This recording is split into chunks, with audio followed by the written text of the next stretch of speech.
나 여호와는 이스라엘 자손 중에 있음이니라. 아멘.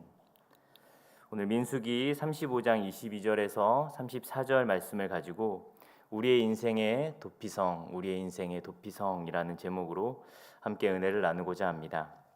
개인적으로 그 민수기 35장은 마치 그림을 그린다라고 표현을 하면 마지막으로 모든 것을 마치는 마지막 점이라고 생각을 합니다. 베이킹을 한다면 쿠키에 마지막 그 초콜릿을 올리는 그런 장이라고도 할 수 있습니다.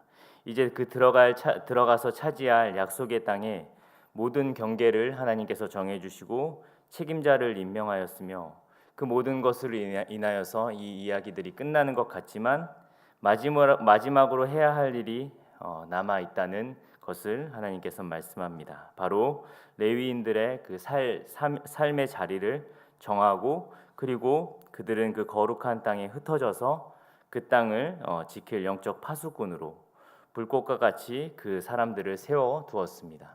그것이 오늘 이 도피성 35장에 나오는 이 도피성을 하나님께서 마련하셔서 각지로 그들을 흩어보내시고 레위 사람들을 각지로 흩어보내셔서 도피성에 그들이 함께 머물 수 있도록 그 장치들을 하나님께서 만들어 주십니다.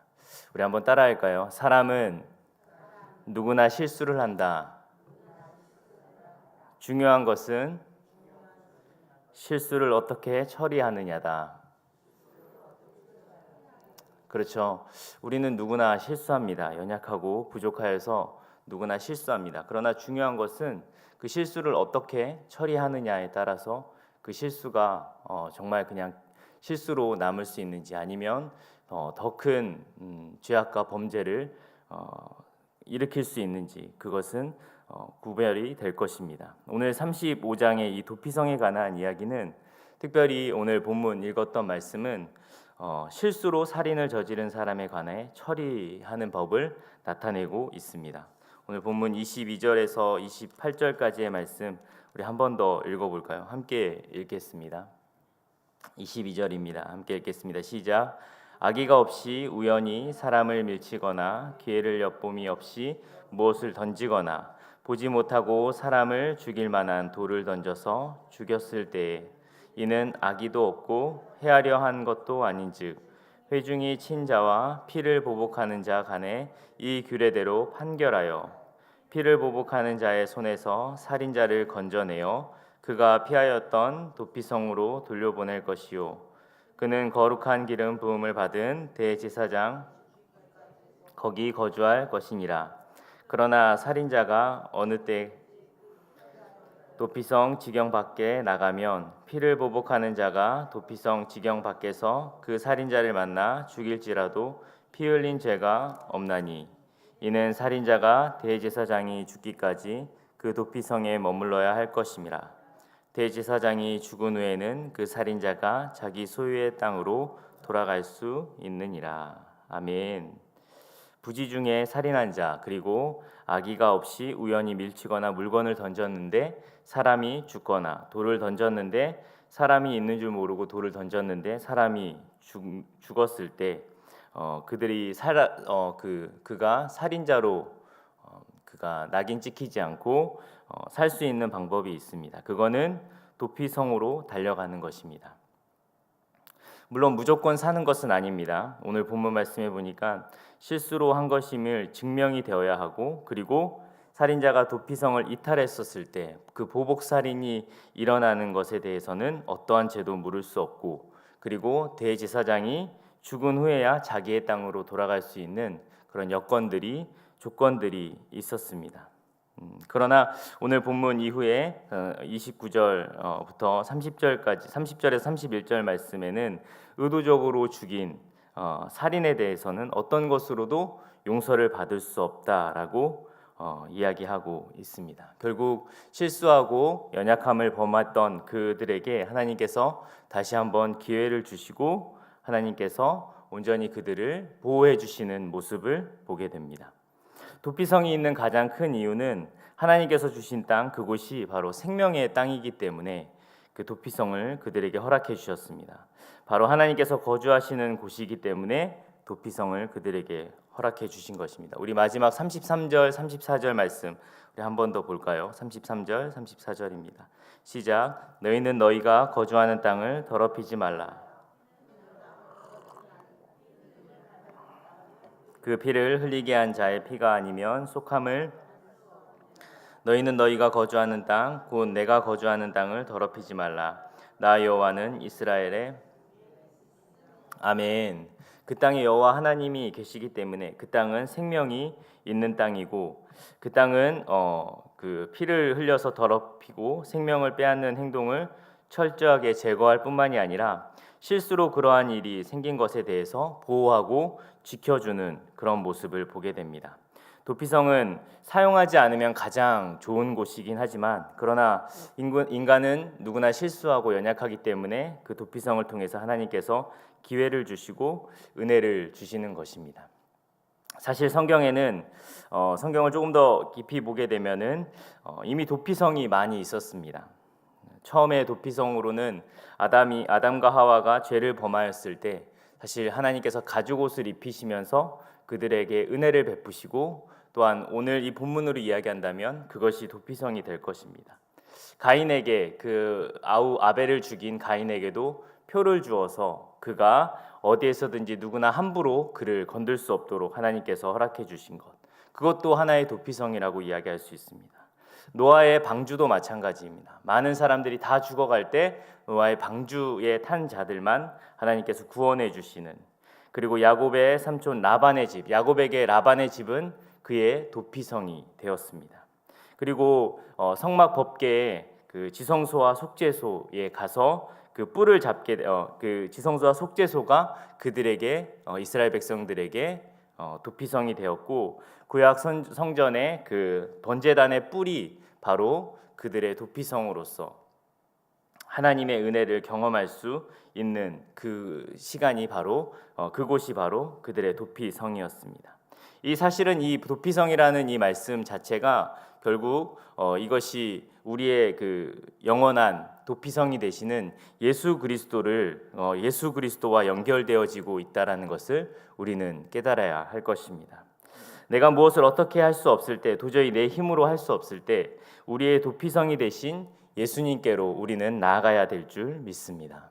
우리의 인생의 영원한 도피성 되신 그 예수님을 의지하며 나아가는 저와 여러분 되기를 소망합니다. 결국 이 말씀, 이 민수기에서는 이 도피성에 대해서 자세하게 기록하지 않지만 이 가나안 땅에 들어갔을 때 정복하는, 그리고 땅을 분배받는 그 일들을 실질적으로 할 때 이 도피성의 이야기가 다시 한번 나옵니다. 그리고 그 지명을 정확하게 이야기해 줍니다. 가데스라든지 그리고 세겜이라든지 이러한 지명을 분명히 6가지의 지명을 주시면서 그 지역에 도피성을 놓으라고 하나님께서 명령하십니다. 이 가데스의 뜻은 거룩하다라는 뜻입니다. 이것은 예수 그리스도를 의미하는 것이고, 그리고 세겜이란 뜻도 어깨에 짐을 매다라는 것으로 바로 십자가를 지신 예수 그리스도를 이야기할 수 있습니다. 그리고 헤브론 땅, 그 헤브론도 친구라는 단어와 연관 지으면서 요한복음 15장 14절 말씀에 예수 그리스도가 우리의 친구 되심을 뜻하면서 바로 우리의 영원한 도피성, 우리의 인생의 도피성이 되신 예수 그리스도를 나타내고 있다라는 것입니다. 도피성이라는 것이 부지 중에 사람을 죽였을 때 피할 수 있는 곳이라고 정의되어 있지만 지금 우리가 살아가는 이 시대, 그리고 우리의 그 신앙 가운데 정말 이 진정으로 우리가 이 도피성이라고 생각할 수 있는 것은 바로 예수 그리스도라는 것입니다. 그런데 안타까운 것은 우리의 인생 가운데 세상의 수많은 사람들은 이러한 도피성이 없다라는 것이 안타깝습니다. 우리뿐만이 아니라 모든 사람들은 완벽할 수 없습니다. 그러나 그들은 이 도피성이 없다라는 것이 안타깝습니다. 제가 처음에 이야기했듯이 누구나 실수를 합니다. 그러나 중요한 것은 그 실수를 어떻게 처리하고 그 후속으로 어떻게 이것을 처리해야 되는 것이 훨씬 더 중요하듯이 세상에 아직 예수 그리스도가 없는 자들은 사실은 도피성이 없는 것입니다. 그리고 엄밀히 얘기하면 잘못된 도피성을 그들의 진리로 삼고 살아가고 있다는 것이 문제인 것입니다. 그렇다면 우리가 어떻게 해야 될까요? 그들에게 진정한 도피성 되고 우리의 죄를 깨끗하게 해결할 수 있고 우리의 진정한 도피성 되신 그 예수 그리스도를 우리가 전해줘야 되지 않겠습니까?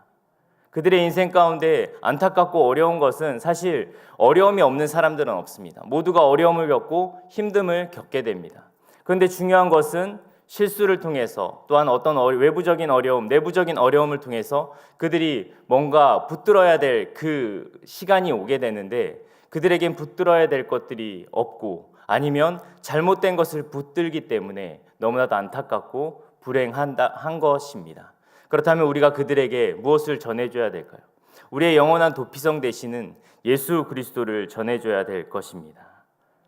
그래서 정말 그들이 붙들어야 할 것, 정말 그들이 피해야 될 곳, 그들이 정말 나아가야 할 그 자리를 우리가 전해주고 그들에게 선포해줘야 될 것입니다. 우리의 인생 가운데 수많은 어려움들이 있습니다. 수많은 뜻하지 못한 사고들과 사건들이 있습니다. 그때 우리가 붙들어야 될 것이 무엇입니까? 바로 예수 그리스도, 영원한 도피성 되신 그 예수 그리스도를 붙들어야 될 줄 믿습니다. 오늘 아침에도 제가 새벽 예배 나오는데 저희 집에서 조금 떨어져서 제가 이제 쭉 이렇게 차를 타고 나오는데 내리막길이 있습니다. 저희 북서울 꿈의 숲이라는 곳에 제가 근처에 살고 있는데 내리막길이 있는데 버스가 이제 버스 정거장으로 들어가기 위해서 이렇게 깜빡이를 켜고 맨 끝 차선으로 이렇게 들어가는데 갑자기 위에서 내리막에서 어떤 학생이 자전거를 타고 쭉 내려오다가 그냥 그대로 버스 뒤 후면에 박어서 쓰러져 있더라고요. 제가 너무 깜짝 놀라서 전화를 해야 되나? 근데 다행히도 그 주변에 사람들이 있어서 사람들이 119를 부르고 전화를 해가지고 근데 그때까지 아이가 일어나지 못하더라고요. 얼마나 안타깝습니까? 아침에 그 학교 가는 길에 그 아이가 그러한 어려움들을 겪고 그러한 힘든 일을 갑자기 겪게 되더라고요. 근데 그때 딱 생각이 드는 게 저 아이가 예수님을 믿고 있을까? 저 아이가 정말 이러한 어려움을 겪었을 때 누군가 그를 위하여 기도하고 누군가가 그를 위하여서 하나님 앞에 그의 삶을 드려주는 그러한 일들이 있을 수 있을까라는 생각이 들더라고요. 여러분, 우리의 인생 가운데 가장 어렵고 힘든 것은 누구에게도 아무것도 이야기할 수 없고 의지할 수 있는 어떤 대상이 없다라는 것, 그리고 그 의지할 수 있는 대상이 잘못됐다라는 것이 가장 안타까운 것입니다. 우리에게는 도피성이 있습니다. 여러분 믿으십니까? 바로 영원한 대제사장 되시는 예수 그리스도가 우리의 도피성입니다. 여러분 혹시 어려운 일 가운데 힘든 일 가운데 있습니까? 그렇다면 다른 것들, 다른 도피성을 찾으려고 노력하기보다는 우리의 영원한 도피성 되신 예수 그리스도 앞에 나아가는 저와 여러분 되기를 소망합니다.